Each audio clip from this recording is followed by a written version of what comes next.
Okay नमस्कार और दूसरी वीडियो में आपका स्वागत है। दूसरा वीडियो हमारा है एंडोप्लाज्मिक रेटिकुलम, एंडोमेम्ब्रेन सिस्टम का है, सेकंड पार्ट है। ठीक है, तो चलिए देखते हैं endoplasmic reticulum.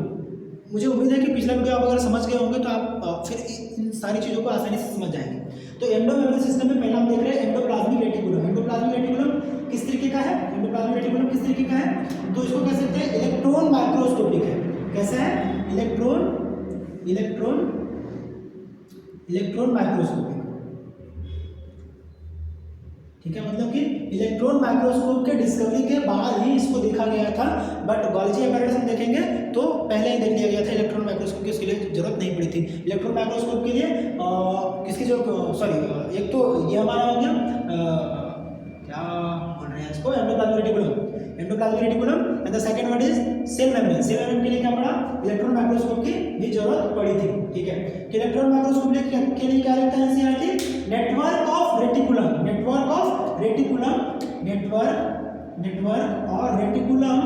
Tiny tubular structure scattered in the cytoplasm. ठीक है, कैसा होगा? एक नेटवर्क में होगा या फिर रेटिकुलम होगा, छोटा छोटा ट्यूबुलर स्ट्रक्चर होगा। ठीक है, छोटा छोटा ट्यूबुलर स्ट्रक्चर होगा, तो कैसा होगा देख लेते हैं। ठीक है, एक और लाइन लिखते हैं एनसीईआरटी कि कनेक्टेड होगा कहां से? आउटर मेम्ब्रेन ऑफ न्यूक्लियस से, और एक्सटेंड करेगा कहां तक? कंटिन्यूअस रहेगा कहां तक? प्लाज्मा मेम्ब्रेन या फिर सेल मेम्ब्रेन तक रहेगा। ठीक है, तो मान लो कि ये हमारा कोई सेल है, और ये हमारा न्यूक्लियस है। ठीक है, तो न्यूक्लियस का ये हमारा आउटर मेम्ब्रेन है। न्यूक्लियस का हमारा क्या है? आउटर मेम्ब्रेन है। ठीक है, और आउटर मेम्ब्रेन से क्या रहेगा? ये कनेक्टेड रहेगा। आउटर मेम्ब्रेन से ही हमारा एंडोप्लाज्मिक रेटिकुलम कनेक्टेड रहेगा। इस तरीके से एंडोप्लाज्मिक रेटिकुलम कनेक्टेड रहेगा। ठीक है, मैं लास्ट तक नहीं बना रहा हूँ, एंडोप्लाज्मिक रेटिकुलम कनेक्टेड रहेगा। ठीक है, तो इस तरीके से हमारा आउटर मेम्ब्रेन ऑफ न्यूक्लियस से कनेक्टेड रहेगा, और कहाँ तक एक्सटेंड कर सकता है? तो प्लाज्मा मेम्ब्रेन तक एक्सटेंड कर सकता है। ये पूरे साइटोप्लाज्म को दो पार्ट्स में डिवाइड करता है, दो कंपार्टमेंट्स में डिवाइड करता है। एक क्या होता है? ल्यूमिनल, और दूसरा होता है extra luminal.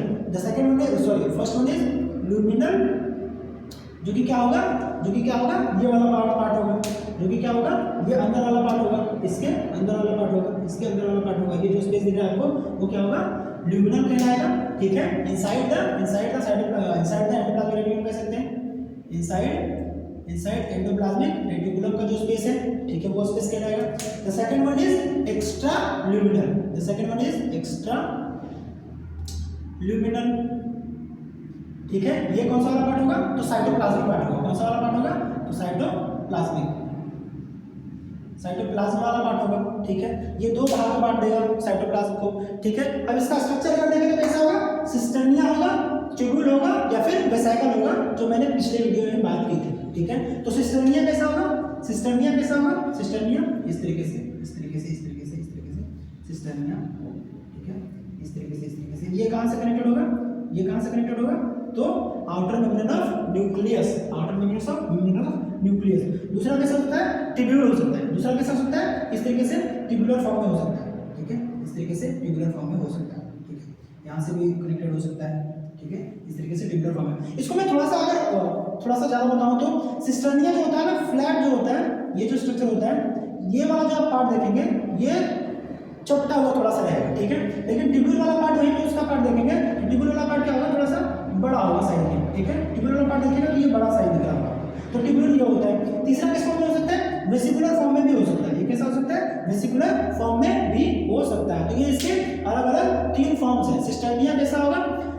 Sac like structure होगा, पर उसके बीच की जो डिस्टेंस होगा वो कम होगा कंपेयर टू ट्यूबुलर फॉर्म में। ठीक है, जो कि ट्यूबुलर फॉर्म में कौन पाया जाएगा? मेनली ट्यूबुलर फॉर्म में पाया जाएगा ACR पाया जाएगा। और सिस्टर्निया फॉर्म में कौन पाया जाएगा? तो RER पाया जाएगा। और ACR RER क्या है? तो ACR RER क्या है? तो एंडोप्लाज्मिक रेटिकुलम दो तरीके के होते हैं। एंडोप्लाज्मिक रेटिकुलम क्या होता है? RER होता है। ठीक है, और SER होता है। क्यों होता है RER और क्यों होता है ACR? RER के ऊपर RER में क्या होगा? ये हमारा एंडोप्लाज्मिक रेटिकुलम है, इसके ऊपर क्या होगा? इसके सरफेस पे क्या होगा? इसके सरफेस पे इस तरीके से। और हमारे आउटर मेम्ब्रेन में क्या होगा? न्यूक्लियस के आउटर मेम्ब्रेन में क्या होगा? राइबोसोम होगा। ठीक है, राइबोसोम होगा। वहीं पे स्मूथ एंडोप्लाज्मिक रेटिकुलम में कोई राइबोसोम नहीं होगा उसके सरफेस पे, इसीलिए वो स्मूथ होगा। और ये एंडोप्लाज्मिक रेटिकुलम के ऊपर सरफेस के ऊपर क्या हो रहा है? हमारा राइबोसोम आ रहा है, इसलिए वो थोड़ा सा रफ हो जा रहा है। ठीक है, इसका काम क्या होगा? या फिर एंडोप्लाज्मिक रेटिकुलम जो रफ टाइप का है, जिसमें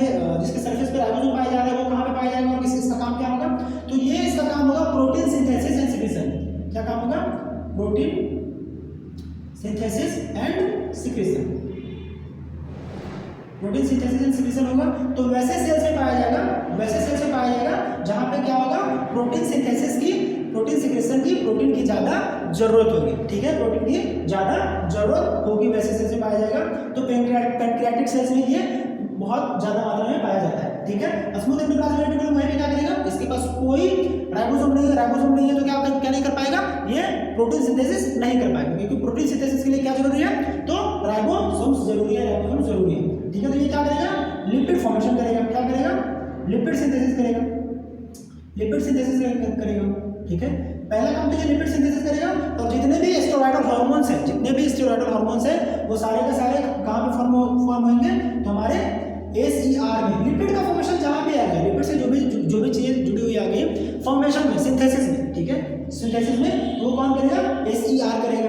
ठीक है, स्टेरॉयडल हार्मोन भी आप लिख सकते हो, स्टेरॉयडल हार्मोन लिख सकते हो। ठीक है, एक और काम करेगा, ये बड़ा काम करेगा, क्या, डिटॉक्सिफिकेशन ऑफ ड्रग। क्या करेगा,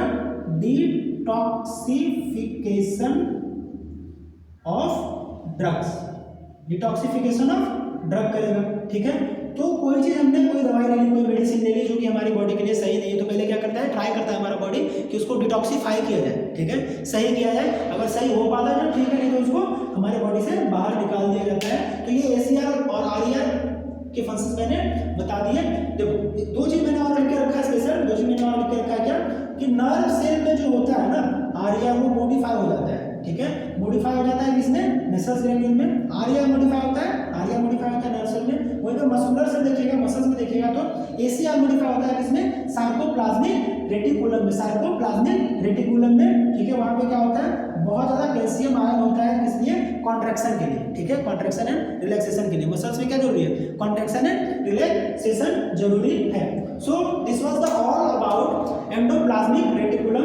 ठीक है, हम एक बार जब हमारा ये चैप्टर कंप्लीट हो जाएगा तो हम पूरी एनसीईआरटी को लाइन बाय लाइन नहीं करेंगे, बट अभी एज अ होल मुझे लगता है कि मैंने सारी चीज़ें कवर कर ली होंगी। कुछ चीज़ें अगर छूट रही होंगी तो मैं नेक्स्ट जब वीडियो लाऊंगा कॉलेज अपैरेटस का, तो उसमें हम लोग देख लेंगे। ठीक है, सो उम्मीद करता हूँ आपको वीडियो अच्छी लग रही होगी। अगर अच्छी लग रही है तो लाइक कीजिए, सब्सक्राइब कीजिए। अगर नहीं अच्छी लग रही है तो बताइए कि क्यों नहीं अच्छी लग रही है, हम क्या बेहतर कर सकते हैं। ठीक है, मिलते हैं अगले वीडियो में, तब तक के लिए टाटा बाय बाय।